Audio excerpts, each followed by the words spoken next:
성도 여러분 안녕하세요. 2월 25일 주일이 되었습니다. 오늘 2월의 마지막 주일인데 사순절 기간에 또 맞이하는 주일이기도 하죠. 마음을 기울여서 하나님께 영광의 예배를 올려드리기를 원합니다. 오늘은 고린도전서 12장에서 한 절을 같이 나누려고 하는데요. 7절입니다.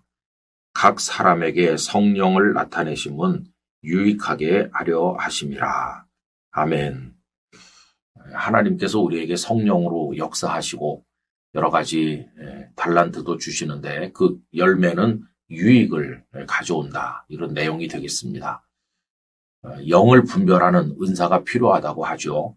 우리가 열심을 내고 또 우리 안에 어떤 영적인 일이 일어날 때 이게 사탄의 역사인지 성령님의 역사인지를 분별하는 그런 능력이 필요합니다. 영을 분별하는 은사가 필요한 거죠. 악령은 유익하게 하질 않고 성령님은 유익하게 하시는 겁니다. 전에도 교회에서 말씀드린 적이 있었는데 제가 부산에 부임해 간 지 오래되지 않았을 때입니다. 한 여성이 교회에 나타나서 예배 참석하는데 평범하질 않아 보여요. 새벽 기도에도 오는데 기도를 크게 하는데 기도 내용이 건강하지를 못해요. 그래서 제가 그를 주목해서 보게 됐습니다. 그리고 시간마다 헌금도 바치는 겁니다.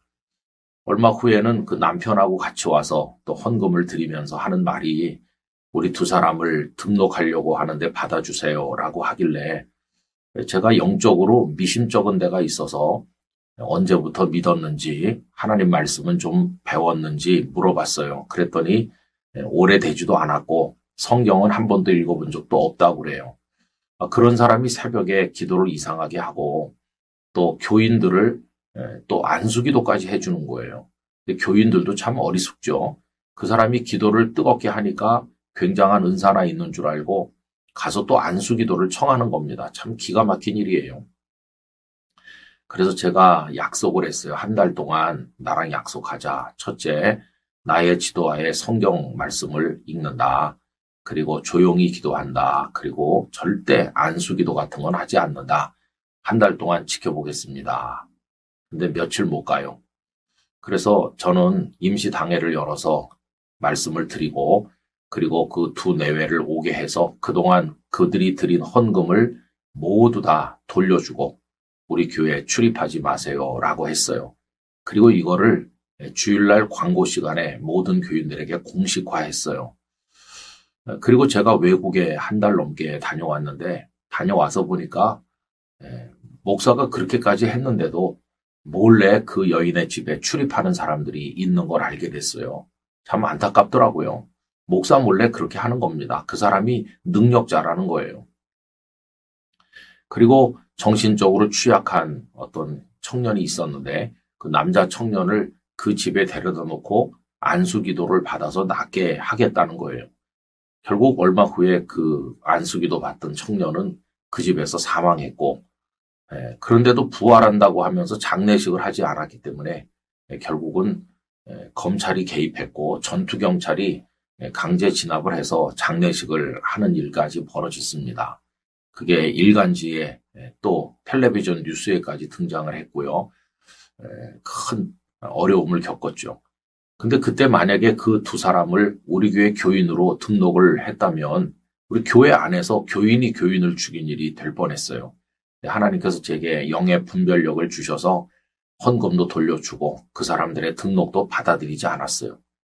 그래서 이제 바깥에서 일어난 해프닝으로 끝나게 되었고 또 그 일로 인해서 거기 출입하도록 성도들을 부추긴 몇몇 사람들을 교회가 치리하는 일도 있게 되었습니다. 여러분 그 일을 겪으면서 저는 성령님의 하시는 일은 유익하지만 사탄이 악령을 통해서 하는 일은 어떤 결과와 파국을 가져오는지를 똑똑히 알게 됐어요. 여러분 성령님은 유익하게 하는 분입니다. 그래서 먼저 우리가 성령님 안에 있으면 내 마음에 기쁨과 평화가 있는 거예요. 상황이 어려워도 기쁘고 평안한 건 성령님이 우리 속에 일하고 계시다는 증거입니다. 그런데 어떤 사람이 열심히 봉사하고 충성하는데 불화만 만들고 갈등만 조장한다. 자기 딴에는 열심히 한다고 그러는데 남을 힘들게 하고 아내나 남편, 자녀들의 마음을 휘집어 놓는다. 이건 성령님의 역사가 아니에요. 그래서 성령님의 역사가 아닌 충성, 성령님의 역사가 아닌 열심, 이게 정말 괴로운 겁니다. 그래서 우리는 우리 자신이나 주변을 봐야 돼요. 아, 저게 성령의 역사인가? 좀 면밀히 생각해 보는 게 필요해요. 그리고 여기 유익이라고 하는 단어는 개인 차원에서도 해석될 수 있지만은 다분히 공동체적 개념이 강해요. 성령님이 역사하는 사람이 가정에 있으면 가정이 평안하고, 그 사람이 부서에 있으면 부서가 부흥되고, 그 사람이 이웃 간에 있으면 사랑의 관계가 형성되고 이러는 거예요.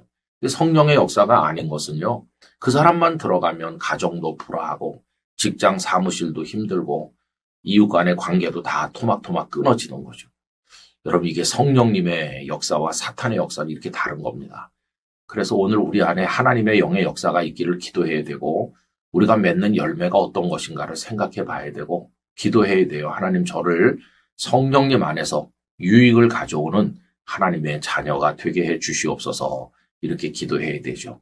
우리 모두가 진정으로 성령님에 사로잡힌, 성령에 따라 살고 성령을 따라 승리하기를 간절히 소망합니다. 아버지 하나님, 성령님의 나타나심은 유익하게 하려 함이라 하셨으니 저희 모두가 성령님 안에서 피차가 유익을 나누고 끼치는 성도 되게 해 주시옵소서. 우리 가정 안에서도, 영락교회 안에서도 우리 삶이 이루어지는 모든 현장에서 성령님의 능력과 도우심으로 승리하도록 이끌어 주옵소서. 예수님 이름으로 기도하옵나이다. 아멘.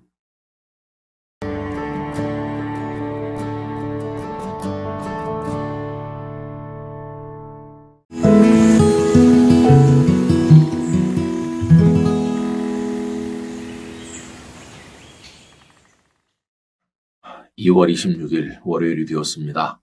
하나님께서 2월의 마지막 주일을 살게 하시고 또 봄의 전령사라고 하는 3월을 맞이하게 하십니다. 이번 한 주간도 행복한 시간이 되기를 간절히 원합니다.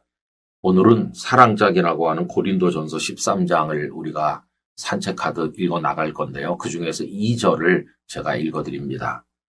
내가 예언하는 능력이 있어 모든 비밀과 모든 지식을 알고 또 산을 옮길 만한 모든 믿음이 있을지라도 사랑이 없으면 내가 아무것도 아니요. 아멘.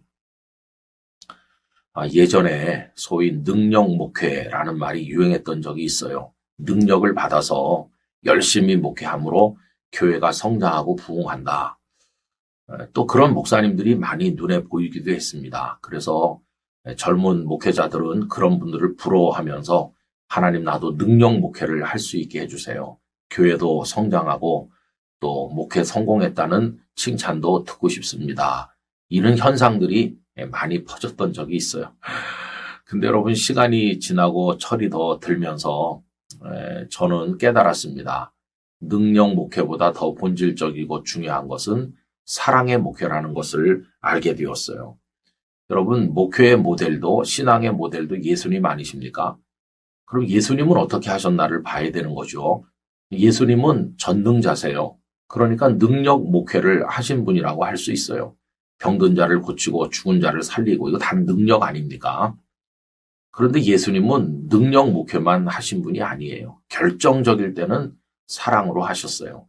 제가 늘 자주 말씀드리지만 예수님 이 땅에 오신 목적은 우리를 구원하기 위한 것이고, 그건 십자가와 부활을 통한 거라고 그랬잖아요. 그러면 여러분, 십자가가 능력으로 지신 겁니까? 사랑으로 지신 겁니까? 그건 사랑으로 지신 겁니다. 예수님은 전능하시기 때문에 십자가에서 얼마든지 뛰어 내려오실 수가 있으셨는데 십자가에서 안 내려오시고 견디시다가 죽으셨어요. 이건 능력이 아니라 우리를 위한 사랑 때문이었어요. 사랑 때문에 전능하신 그분이 가장 무능한 분처럼 십자가에서 매달려 계셨던 것이에요. 이렇게 말해놓고 보면 예수님은 우리를 사랑으로 구원하셨다. 예수님을 목회자에 비유한다면 사랑의 목회자였다 하는 것을 알 수 있어요. 오늘 읽은 이 13장 2절은 예언하는 능력이 있고 산을 옮길 만한 어떤 그런 믿음이 있다 할지라도 굉장한 거죠. 예언의 능력, 산을 옮길 만한 믿음, 그거 굉장한 건데 그게 있어도 사랑이 없으면 아무것도 아니라고. 여러분, 사랑은 그런 겁니다. 그래서 우리가 목회자는 사랑의 목회를 해야 되고 성도들은 사랑의 삶을, 사랑의 섬김을 해야만 되는 것이죠. 한경직 목사님께서 존경받는 것은 능력 목회를 했기 때문이 아니라 사랑의 목회를 하셨기 때문이죠. 겸손하게 모든 사람을 보듬어 안아주시고 가난하고 연약한 사람들의 친구가 되어주시는 목사님의 그 사랑의 마음이 우리를 감동시키는 게 아니겠습니까? 아주 똑똑하시고 또 꼼꼼하고 모든 것에 완벽주의자인 한 목사님이 계셨는데요. 이분이 목회를 잘 하지 못했어요. 왜 그러냐 하면 잘할 것 같은데 잘 안 되는 거예요. 이분은 대쪽같이 바르고 모든 것에 완벽주의자다 보니까 이렇게 사랑으로 용서하고 품는 걸 잘 못했어요. 사사건건 부교육자들을 막 질책을 하고 그리고 성도들을 꾸지람하니까 그 목사님 아래서 1년을 버티는 부교육자가 없을 정도였습니다. 다 왔다 떠나고 상처받고 떠나고 성도들도 마찬가지죠. 그래서 제가 이제 옆에서 보면서 물론 전 목사님 말씀이 맞는 게 많지. 맞는 게 많아요. 맞는 말씀 많이 해요. 근데 문제는 이게 상처를 휘집어 놓는 거예요. 주님은 치유하는 분인데 이러면 안 되겠다. 결국 그분은 그런 것 때문에 어려움을 많이 겪으시더라고요. 여러분, 능력도 중요하고 다 중요하지만 궁극적인 건 사랑이에요. 사랑이 최고라고 말씀했잖아요. 그래서 우리 영락교회 성도들뿐만 아니라 이 영상을 공유하는 모든 분들은 모든 상황, 모든 사안에 있어서 사랑으로 하시길 바랍니다. 사랑으로 져주는 사람, 사랑으로 양보하는 사람, 사랑으로 배려하고 용서하는 사람이 사실은 이기는 사람이고 진짜 예수님을 닮은 사람이죠. 우리 안에 그런 아름다운 성품을 하나님께서 주시기를 간절히 소망합니다. 아버지 하나님, 능력도 중요하고 또 예언도 중요하고 믿음도 중요하고 다 중요한데 최고는 사랑이라고 말씀하십니다. 저희로 하여금 사랑의 사람으로 세상을 이기는 그리스도인이 되도록 은혜 베풀어 주옵소서. 예수님 이름으로 기도드리옵나이다. 아멘.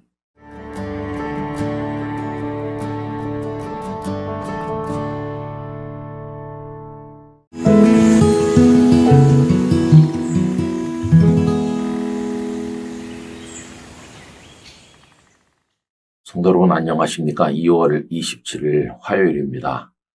오늘도 의미 있는 하루로 복되게 살아가시기를 바랍니다. 우리 말씀 산책을 고린도 전서를 하고 있는 중인데요. 오늘은 14장에 이르게 되었습니다.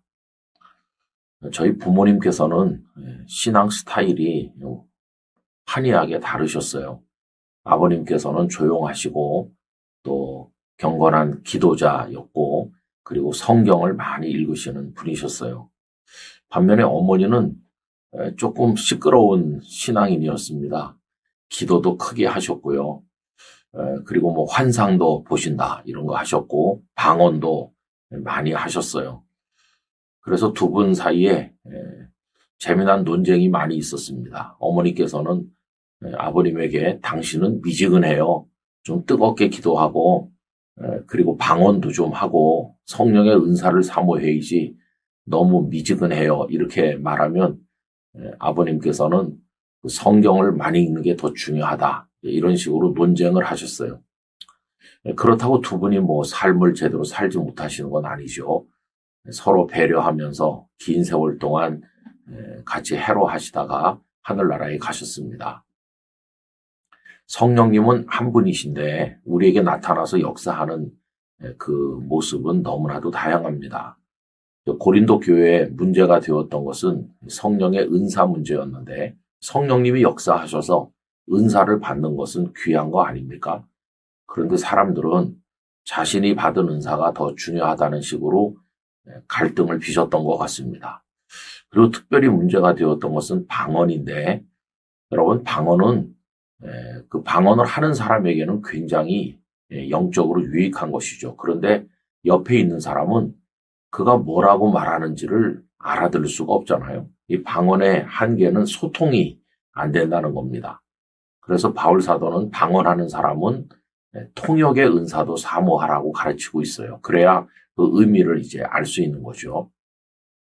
그러면서 오히려 예언이 더 중요하다고 충고합니다. 이때 예언은 미래의 일을 말하는 그런 차원의 예언이 아니고요. 하나님의 말씀을 전달하는 예언을 말해요. 아주 쉽게 말하면 오늘날의 설교라고 할 수 있죠. 예언이 방언보다 낫다고 이야기하신 것은 예언은 뭔가를 다른 사람에게 전달할 수 있는데 방언은 소통이 안 되니까 전달이 안 되지 않습니까? 그래서 바울 사도는 1만 마디 방언하는 것보다 5마디 예언하는 게 더 낫다. 이런 식으로 얘기했어요. 그러면서 중요한 것은 뭐냐 하면 성령님의 역사는 서로 배려하고 화평을 가져온다는 거죠. 그래서 14장 40절에 보면 모든 것을 품위 있게 하고 질서 있게 하라. 이렇게 충고하고 있어요. 방언이 다른 사람과 소통이 안 된다고 해서 교회 공동체 안에서 방언하는 사람을 금한다든가 이건 또 잘못되는 거죠. 방언하는 분은 방언하고 또 예언하는 분은 예언하고 또 신유의 은사가 있는 분도 있고 지식의 말씀의 은사, 지혜의 말씀의 은사 등등 다양한 은사가 있는데 최고의 은사는 사랑 아닙니까? 사랑으로 서로 배려하고 서로 축복해 주면서 품위와 질서를 유지하는 게 중요하다 하는 것입니다. 저 사람이 성령님의 사람인지 아닌지를 볼 수 있는 근거 중에 하나는 그의 신앙과 인생이 품위와 질서가 있나 이걸 보는 거예요. 어떤 사람이 굉장히 영적으로 충만한 것 같은데 품위도 없고 질서도 없다면 좀 염려스러운 것이죠.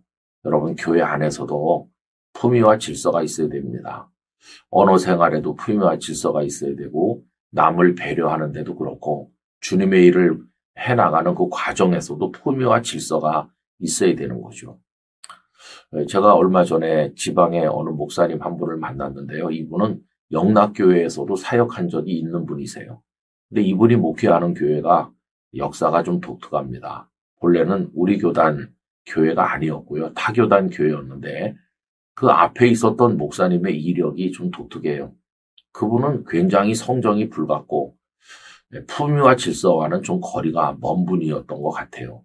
그래서 이분이 모 교단의 총회 석상에서 가스총을 뽑아들고 소리를 지를 정도로 좀 괴팍한 분이었다고 그래요. 그런 분이 목회를 하다 보니까 성도들이 얼마나 상처를 받았겠습니까? 품위와 질서와는 거리가 먼 거죠. 그런데 이제 제가 만난 목사님이 그 교회에 가셔서 이제 우리 교단으로 그 교회가 가입을 새롭게 했고 이 목사님이 목회를 하는데 처음에는 무척 힘들었다고 하는 거예요. 교회 안에 품위와 질서가 없기 때문이죠. 여러분 성령님은 질서의 영이십니다. 화평의 영이십니다. 뭐 방언을 할 수도 있고 예언을 할 수도 있고 성령님께서 주시는 은사대로 하는 것인데 모든 것에 공통되어야 될 것은 품위와 질서로 서로를 배려하고 사랑하면서 함께 조화를 이루어야 된다는 것입니다. 그래서 우리는 성령님께 기도할 때 그런 영적인 덕목들을 주십사 늘 아뢰어야만 할 것입니다. 우리 영락교회 안에서뿐만 아니라 가정 안에서도 성령님이 주시는 품위와 질서가 우리 안에 흘러내려가기를 간절히 소망합니다. 존귀하신 아버지 하나님, 성령님의 역사는 품위와 질서로 나타난다고 말씀합니다. 성령의 이끌림을 받는다고 말하면서 품위도 질서도 없이 어지럽힌다면 그리고 자신의 은사가 최고인 듯이 주장하면서 갈등을 조성한다면 이 얼마나 안타까운 일입니까? 하나님 저희의 어리석음을 용서하시고 교회 공동체 안에서 품위도 질서도 유지하며 하나님의 사람으로 서로 사랑하도록 은혜 내려 주시옵소서. 예수님 이름으로 기도하옵나이다. 아멘.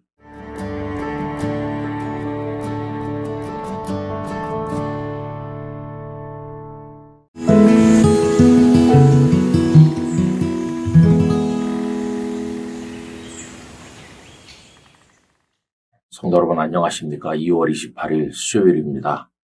오늘은 고린도전서 15장에서 한 절 말씀을 나누려고 합니다. 어떤 분의 이야기를 전해 들었는데요. 좀 딱한 이야기입니다. 이분에게 자녀가 있는데 조금 일찍 유학을 떠났어요. 그리고 이분은 그 자녀에게 상당한 금액의 생활비와 학비를 매달 보내고 있다고 합니다. 이제는 그분도 은퇴를 하셔야 될 상황인데도 그 자녀에게 보내야 되는 재정 때문에 은퇴를 못 하시고 계속해서 일을 하고 계시는데 몸도 마음도 지칠 대로 지친 거죠. 근데 이 자녀가 건너간 지가 오래됐는데도 아직도 제대로 학교에 입학을 하지 못하고 떠돌고 있다고 합니다. 연락이 또 잘 되는 것도 아니고 기껏해야 카톡 정도 주고받고 있고, 그리고는 뭐 친절하게 부모님과 이렇게 자신의 이야기를 하는 것 같지도 않아요. 그런데도 또 돈은 계속 보내야 되니까 이 얼마나 힘든 상황일까요? 저는 그 얘기를 전해드리면서 참 힘들구나 생각을 했어요. 그게 그 부모의 자녀에 대한 사랑이고 베푸는 은혜인데 열매가 없잖아요. 그래서 그 베푼 은혜가 지금 헛수고가 될 지경에 이르러 있는 겁니다. 물거품이 되는 거죠. 여러분, 사람이 베푸는 은혜는 때때로 이처럼 물거품이 될 때가 있어요. 그러나 하나님의 은혜는 결코 헛되지 않습니다. 하나님의 은혜는 반드시 열매가 있어요. 그 하나님의 은혜가 가져온 전형적인 열매의 예를 든다면 바울사도 자신입니다. 그분은 과거에는 핍박자였던, 본인이 죄인 중에 괴수라고 말했던 사울이었는데 하나님의 은혜가 임하니까 변하여 새 사람이 됐고 위대한 복음의 사람이 됐어요. 바울사도는 자신의 인생에 일어난 이 변화를 보면서 하나님의 은혜가 헛되지 않다라고 이야기하는 거죠. 15장 10절을 읽어드립니다.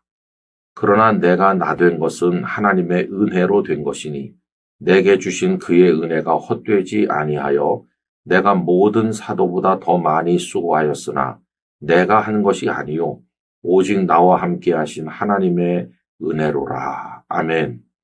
그의 은혜가 헛되지 아니하여 라는 규절이 있잖아요. 내가 나 된 것은 하나님의 은혜다. 이 앞에 내라고 하는 건 과거의 사울을 말해요.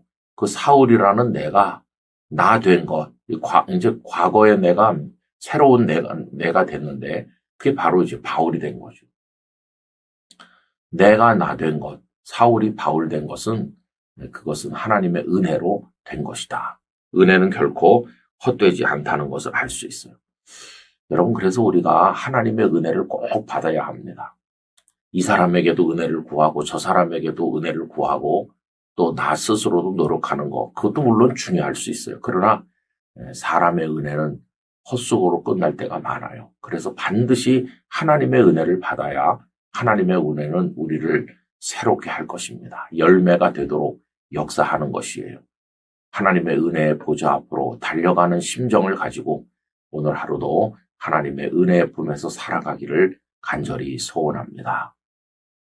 아버지 하나님, 사람의 은혜도 많이 받고 있고 또 많이 베풀고 있습니다. 그런데 사람의 은혜는 때때로 물거품이 되어 헛수고로 끝날 때가 많이 있습니다. 하나님의 은혜는 결코 헛되지 않고 반드시 열매가 되는 줄 믿습니다. 저희들에게 아버지 하나님의 은혜를 베푸시고 또 평생 아버지의 은혜를 구하는 사람으로 살아가게 도와주시옵소서. 오늘도 하나님의 은혜의 하루가 되기를 간절히 원하오고 예수님 이름으로 기도 올리옵나이다. 아멘.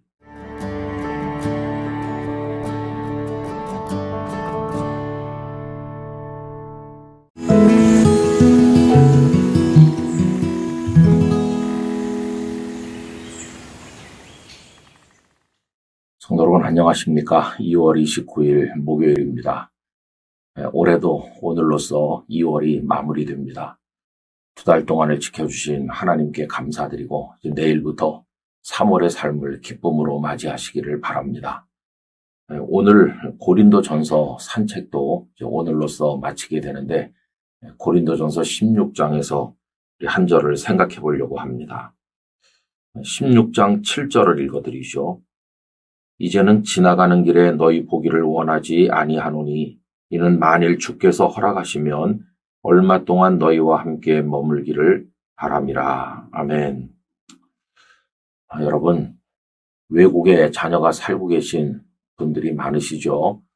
그런데 그 자녀가 몇 년 만에 이런 연락을 한다면 어떤 느낌이실까요? 엄마, 나 인천공항에 잠깐 오게 됐어. 거기서 갈아타고 어느 나라로 가게 됐어. 엄마 인천공항으로 와줄래요?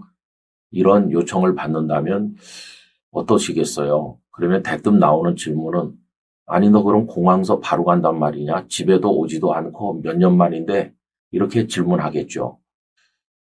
그래서 집에 와서 하룻밤도 자지도 못하고 그냥 공항에서 얼굴만 잠깐 보자. 이런 식으로 자녀가 말한다면 그 부모님은 반갑기는 하겠지만 한편으로는 대단히 섭섭할 것이라고 생각합니다. 여러분, 인간관계의 방식은 두 가지가 있는 것 같아요. 지나가는 길에 잠깐 얼굴만 보는 방식이 있고 마음을 기울여서 억지로라도 시간을 내서 그 집에 가서 여러 날을 머무르는 방식도 있는 것 같아요. 사도 바울과 고린도 교회의 관계를 생각해 보면 그렇습니다. 고린도 교회와 바울의 관계는 애증이 교차하는 관계예요. 애정으로 말하자면 바울은 고린도에 심혈을 기울였습니다. 오랫동안 머물기도 했고 정성을 다하기도 했죠. 사랑했습니다.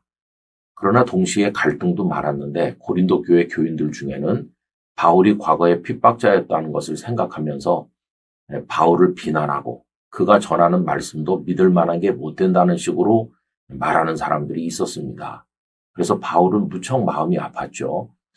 성경에는 정확히 언급되어 있지는 않지만 최소한 고린도 전서와 고린도 후서 외에도 고린도에 보낸 편지가 2편 이상 더 존재하는 것으로 생각이 되고요. 또 이 갈등을 해결해 보기 위해서 바울이 직접 가기도 하고 또 사람을 보내기도 하고 그랬어요. 이렇게 애증이 교차하는 불편한 관계이기도 했습니다. 자, 그러면 우리 같으면 어떡할까요? 안 볼 수는 없고 보기는 봐야 되겠는데 지나가는 길에 잠깐 보자 이런 식으로 할 수 있을 거 아니겠어요? 근데 바울은 그렇게 하지 않았어요. 오늘 읽은 말씀에 보면 내가 지나는 길에 만나는 방식으로 하고 싶지 않다. 너희에게 가서 여러 날 머물고 싶다. 이렇게 표현하는 것을 볼 수가 있습니다. 여러분 이게 바울의 성숙한 관계를 맺는 방식이라는 걸 알 수 있어요. 어떤 목사님께서 어느 교회에서 은퇴를 하셨는데 그 교회 성도들이 얼마나 갈등이 심하고 분쟁이 심한지 이 목사님도 거기서 지칠 대로 지친 상태로 은퇴를 하셨어요. 그리고 나서는 그 교회만 생각해 보면 가장 사랑했던 교회이긴 한데 오만정이 다 떨어져서 이제는 그 교회 근처로 지나가기도 싫다. 이런 말씀을 하는 걸 들은 적이 있습니다. 여러분 참 마음 아픈 우리들이 만들어가는 슬픈 모습이 아닐 수가 없어요. 여러분 우리가 인간관계 없이는 살 수가 없잖아요. 그런데 그저 지나가는 길에 얼굴이나 보자 이런 식으로 그저 마음을 기울이지 않는 형식적 관계를 맺는 방식도 있고요. 어렵지만 시간을 내서 그의 마음에 머무르는 방식으로 인간관계를 맺을 수도 있는 거죠. 여러분 우리 현대인들은 일상이 몹시도 바쁩니다. 그러니까 물리적 시간이 없기 때문에 머무르지 못하고 지나는 길에 만나는 경우도 많아요. 그 이해 못하는 건 아니에요. 그러나 여러분 마음은 그러면 안 되겠다는 것이죠. 우리 마음이라도 그저 슬쩍 형식적으로 안 볼 수는 없으니까 형식적으로 이렇게 관계를 맺는 거 말고 정말 상대방의 마음에 우리 마음이 머무르도록 하는 정성을 다하는 모습으로 사람들을 대한다면 이게 행복한 인간관계의 비결이 될 것입니다. 한 집에 사는 가족이라고 해서 다 서로의 마음에 머무르는 건 아니에요. 얼굴도 보지도 않고 각자 자기 방에 들어가서 나오지도 않는 한 집에 살긴 사는 것인지 의심스러운 가정도 많이 있잖아요. 여러분 이제 우리가 만나는 사람들에게 정성을 다합시다. 상대방의 마음에 내가 머무를 수 있는 그런 방식으로 서로를 아끼고 사랑하기를 원합니다. 그렇게 할 때 하나님이 주시는 축복의 관계를 누리게 될 줄로 믿습니다. 아버지 하나님, 우리 주님께서는 저희들을 형식적으로 사랑하신 게 아니라 정말로 저희들을 사랑하시되 십자가에서 죽기까지 사랑하셨습니다. 바울 사도는 고린도 교회와 애증이 교차되는 관계에 있었지만 지나가는 길에 얼굴만 보는 방식으로 하기를 원하지 않고 그들에게 머물기를 원하였습니다.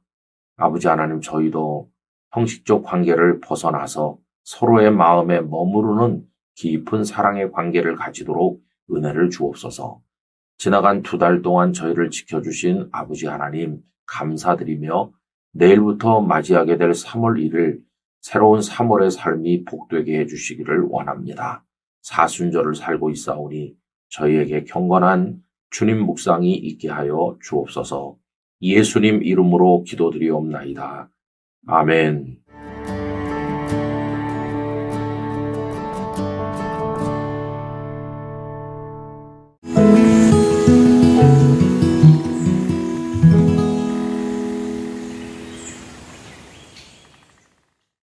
여러분 안녕하십니까? 3월 1일 금요일입니다.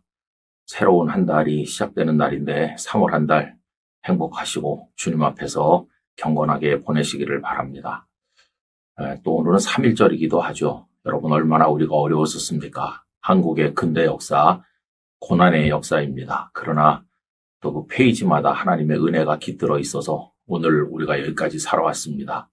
하나님께서 우리 나라와 우리 교회에 주신 은혜를 소홀히 여기지 말고 깊이 감사하며 하나님의 뜻을 이루는 우리 모두가 되기를 간절히 바랍니다. 애국하는 교회, 또 애국하는 성도가 돼서 하나님의 뜻을 이루기를 원합니다. 오늘부터 이제 고린도 전서에 이어서 고린도 후서 속으로 들어오게 되었습니다. 오늘은 1장 3절 말씀을 같이 읽으려고 하는데요. 찬송하리로다. 그는 우리 주 예수 그리스도의 하나님이시요 자비의 아버지시요 모든 위로의 하나님이시며. 아멘. 누구나 다 위로가 필요하죠. IMF가 우리를 덮쳤을 때 온 국민이 정말 힘들었습니다. 실직자가 넘쳐났고 그리고 또 IMF 구제금융을 갚느라고 온 국민이 허리띠를 졸라매어야만 했었습니다. 그때 온 국민이 힘든 가운데서도 저도 목사로서 무척 힘들었었는데 그때 제가 목회하던 교회는 예배당을 건축하던 중이었습니다. 기초공사를 하고 이제 지하가 완성이 돼서 조금씩 진행이 되는가 했는데 IMF가 온 것이죠. 이미 수십억의 부채를 지고 있던 저희는 이자율이 폭등함으로써 매달 수천만 원씩의 이자를 내야 됐는데 거기다가 시공회사도 부도가 나서 사라지고 말았습니다. 공사도 중단이 되고 돈은 없고 성도들은 다 실직자가 되고 하니까 재정도 많이 위축되었습니다. 이런 어려움 속에서 당회원들과 성도들의 갈등의 골이 아주 깊어졌고 심지어는 교회 뜰에서 멱살잡이를 하기에까지 이르게 되었습니다. 사임서를 가지고 오는 장로님들도 있었고요. 젊은 목사인 저는 나이 40에 어쩔 줄을 몰라 했습니다. 아, 이렇게 교회가 공중분해 되나 보다 생각을 했었고 저도 무척 힘들어서 절망했었고 지푸라기라도 잡아야 될 그런 심정이었죠.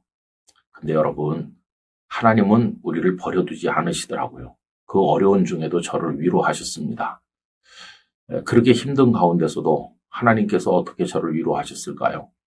그때 성도들이 힘들기 때문에 위로의 설교를 제가 많이 했었는데 성도들이 눈물을 흘리면서 목사님 오늘 은혜 받고 다시 용기를 가지게 됐어요. 큰 위로를 받았습니다. 이렇게 말씀할 때 아, 나같이 부족한 사람도 쓰임새가 있구나 생각하면서 위로를 받았어요.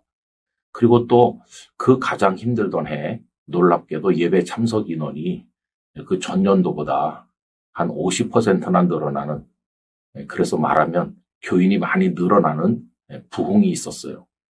성도들도 다 힘든 가운데서도 예배 출석 인원이 급증하니까 모두가 힘을 얻게 되었습니다. 하나님의 위로인 것이죠. 하나님은 정말 우리를 위로하시는 분이세요. 힘내라. 내가 너 다 알고 있고 내가 너를 도울 것이니까 포기하지 말아라 말씀하시는 거죠. 바울도 하나님의 위대한 종임에도 불구하고 힘이 빠질 때가 많이 있었습니다.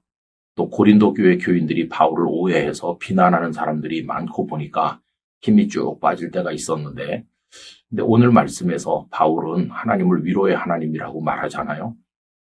그가 굉장히 힘들고 낙심해 있을 때 바울 대신 고린도에 심부름을 갔던 디도가 돌아오면서 고린도 교회에 좋은 소식을 전해주었습니다.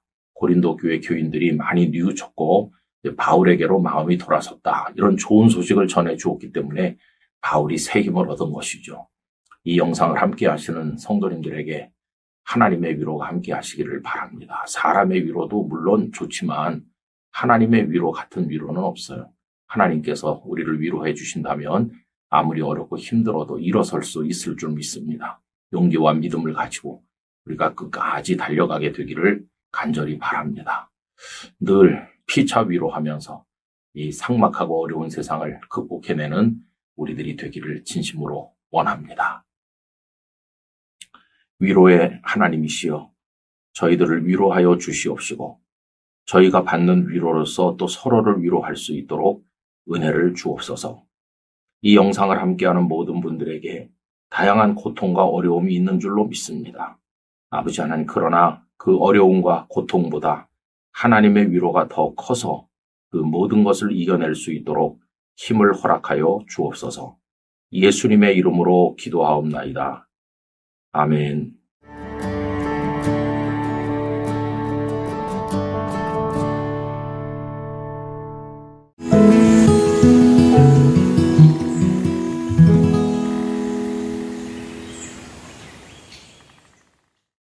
성도 여러분 안녕하십니까? 3월 2일 토요일입니다. 오늘도 주님 안에서 행복하시고 마음의 평안을 누리시기를 바랍니다. 오늘 우리가 함께 읽을 말씀은 고린도후서 2장 15절인데요. 우리는 구원받는 자들에게나 망하는 자들에게나 하나님 앞에서 그리스도의 향기니. 아멘. 그리스도의 향기라는 표현을 여기서 읽게 됩니다. 많은 성도들이 기도하실 때 주님, 제가 세상에 그리스도의 향기를 풍기게 도와주십시오. 이렇게 기도하는 것을 듣게 됩니다. 그리스도의 향기를 풍기는 사람이 되는 건 어떤 삶일까요? 얼마 전에 하메노의 목사님들 앞에서 강의를 한 적이 있습니다. 거기서 참 뜻밖의 반가운 목사님 한 분을 만났습니다. 처음 만나는데 반가워요. 무슨 말인지 궁금하시죠?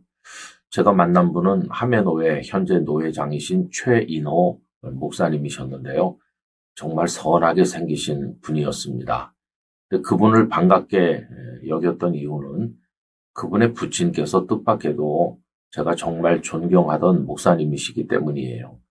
제가 부산에 처음 내려갔을 때 영도에서 건너편이 송도인데 그 송도도 아주 가난한 피난민들이 많이 모여 살았던 지역이죠. 그곳에 은성교회라고 하는 교회를 목회하시던 최상식 목사님이란 분이 계셨습니다. 이 최 목사님을 제가 참 존경했거든요. 최 목사님께서는 영이 맑은 분이셨어요. 그리고 참 세상에 더러운 욕심이 일절 없으신 분이셨습니다. 목사님께서는 6.25 그 상황에서 실제 나이보다 호적 나이가 여러 살 많아졌어요. 평생을 그 호적 나이에 따라 살아오신 거죠.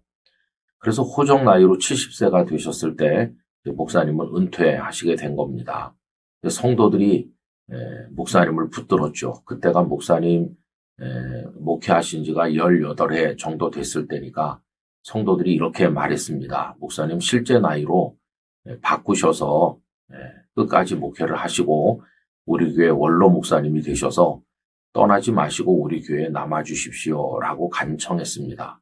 그런데 목사님께서는 내가 평생 고쳐진 그 호적 나이에 따라서 살았는데 잘못 등재되긴 했지만 그거에 따라 살았는데 뭘 이제 와서 고치겠습니까?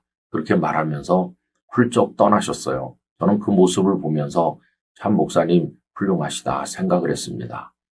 그리고 정말 더 감동을 받았던 것은 목사님께서 은퇴하시고 서울로 올라가신다는 소문이 퍼지니까 동네 사람들이 슬퍼했다는 겁니다. 교회도 안 나오는 동네 사람들이 슬퍼했던 것은 목사님께서는 교인들뿐만 아니라 동네 사람까지도 다 품어주시고 그들의 애경사를 살펴주시고 기도해 주신 분이기 때문이었죠. 정말 최상식 목사님은 그리스도의 향기였다 이렇게 말할 수 있는데 그분의 아드님이 목회하시는 걸 몰랐어요. 우리 최 목사님은 서울로 올라오셔서 전도하셔서 교회를 개척을 하셨는데요. 그 교회가 두 교회로 발전을 했고 그 아드님 목사님께서는 그 두 교회 중에 한 교회를 현재 목회하고 계시다고 들었습니다. 참 아름다운 이야기죠. 여러분, 우리도 그리스도의 향기가 되어야 될 텐데 이게 어디서 나타나는 것일까요? 그것은 인간관계 속에서 나타나는 것입니다. 제 아무리 믿음이 좋다 그러고 기도를 많이 하고 충성한다고 그래도 인간관계에서 불화하고 악취를 풍긴다면 그건 그리스도의 향기는 아닌 것입니다. 사도 바울도 고린도 교회 안에서의 관계가 쉽진 않았어요. 그동안 여러 차례 언급했던 것처럼 바울이 과거에 핍박자였다는 것을 들먹이면서 그를 비난하는 사람들이 있었습니다. 물론 전체 교인이 그런 건 아니었지만 일부가 그렇게 하니까 나머지 교인들까지 다 함께 고통을 받는 거죠. 여러분, 교회는 몸과 같은데 손가락 하나만 아파도 온몸이 힘든 거나 똑같은 거예요. 근데 바울은 참 놀랐습니다. 자신을 힘들게 만드는 그 사람들을 나중에는 오히려 걱정하고 있는 것을 볼 수 있어요. 그 사람들 때문에 나머지 사람들이 다 같이 힘들어 하는데 이러다가 그 나머지 조용했던 교인들이 그 사람들을 미워하게 되면 어떡하나. 그래서 그들이 교회 안에 설 자리를 잃으면 어떡하나. 오히려 그들을 염려하는 겁니다. 그러면서 그들을 용서해 주라고 이야기하는 것을 볼 수 있어요. 7절에 이런 말씀 나옵니다. 그런즉 너희는 차라리 그를 용서하고 위로할 것이니 그가 너무 많은 근심에 잠길까 두려워하노라. 이 사람들이 처음에는 바울을 힘들게 했지만 나머지 교인들이 모두 자신들을 미워한다는 걸 알게 되면 굉장히 힘들 거 아닙니까? 그래서 바울은 나머지 성도들에게 그 사람들을 용서해 주라고 권면하는 거죠. 바울은 자신을 공격했던 사람들을 오히려 염려하는 걸 볼 수 있어요. 여러분, 이게 그리스도의 향기입니다. 오늘 우리는 그리스도의 향기라는 단어만 읽으면 안 되고요. 그 한 절 전체를 잘 읽어봐야 되는데 누구 앞에서나 향기가 돼야 된다는 겁니다. 구원받는 자들에게나 망하는 자들에게나 그리스도의 향기다. 상대방 봐가면서 행동하는 게 아니에요. 이 사람은 믿음의 동료니까 잘해줘야 되겠다. 저 사람은 하나님을 안 믿는 사람이니까 막대해도 되겠다. 이 사람은 나랑 친하니까 잘해줘야 되고 저 사람은 나랑 껄끄러우니까 나도 좀 독하게 대해줘야 되겠다. 이런 게 아니에요. 그럼 모든 대상 앞에서 동일하게 대해야 되는데 그 비결이 뭡니까? 오늘 말씀에 결정적인 게 하나 있죠. 구원받는 자들에게나 망하는 자들에게나 그 다음에 보면 하나님 앞에서 그리스도의 향기라고 그랬어요. 여러분, 우리는 우리 앞에 있는 사람을 보면서 행동해서는 안 되고 하나님 앞에 내가 서 있다는 걸 깨닫고 행동하는 거죠. 그 사람이 나에게 어떤 사람이든지 간에 나는 지금 하나님 앞에 있는 거다. 이렇게 생각하면서 우리의 중심이 흐트러지지 않도록 하나님의 사랑을 따라 행동하면 어디 갖다 놔도 그리스도의 향기가 될 수가 있다는 것이에요. 여러분, 이런 마음으로 오늘도 모든 관계 속에서 덕을 세우며 하나님의 뜻을 이루는 우리 모두가 되기를 간절히 바랍니다. 호람 대오의 원리로 살아가는 복 있는 하루가 되기를 원합니다. 존귀하신 아버지 하나님, 그리스도의 향기가 되기를 원하는데 그리스도를 잘 믿는 구원받는 사람들에게나 그렇지 않은 멸망하는 사람들에게나 저희들은 향기를 풍기기를 원합니다. 그렇게 되기 위해서는 저희가 하나님 앞에 있음을 잊지 말고 어떤 상황 속에서도 행동을 동일하게 말씀에 따라 하나님의 마음을 따라 살아갈 수 있도록 은혜를 주옵소서. 내일은 거룩한 주일입니다. 저희들의 마음을 하나님 앞에 온전하게 하시고 영광의 예배를 올려드리게 하여 주시옵소서. 예수님 이름으로 기도하옵나이다. 아멘.